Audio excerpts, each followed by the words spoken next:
Hi, Kirk Mitchie with Candor Advisors. Hey, if you've been watching us for a while here, our YouTube channel, Vimeo, or on our website where we post our regular insights, I can tell you that you've probably seen what is our most often referenced and certainly most popular video, which is titled Full-Time Predators and Part-Time Prey.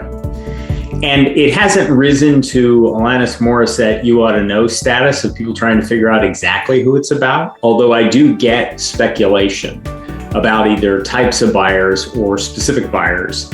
And let me kind of remove the veil. It's not about any one buyer, but there are certain buyer behaviors that you as a seller who aren't experienced in the process of selling need good advisors to be your sword and shield, if you will, against.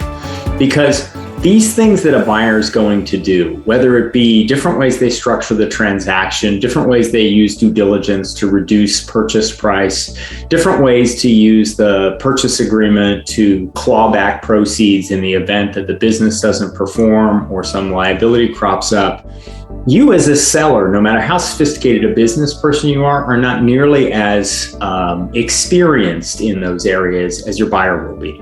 And so you need somebody who's going to guide you through those things. You'll make good decisions as a successful entrepreneur when presented with the information, but you need to see how that's going to come about. And you need to work with an advisor who's going to protect you from it. So the quick update for this week is don't assume that buyer behavior is specific to the buyer you're working with, and don't assume that they're bad people just because they are doing things that are frustrating or maybe even offensive to you in the process. They're buyers. Some of these things are just buyer behavior. And sort of like with that old parable about the scorpion and the toad, when they get out in the middle of the water and the scorpion stings the toad and they're both drowning, the scorpion just turns around essentially, or, looks at the toad and says, look, I'm a scorpion. What'd you expect? Right? So it doesn't have to end that badly for everybody, and not all buyers are quite that unidimensional.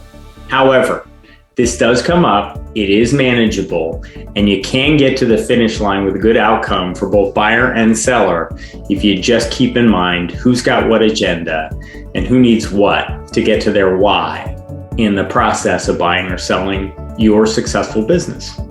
Thanks. Have a great week.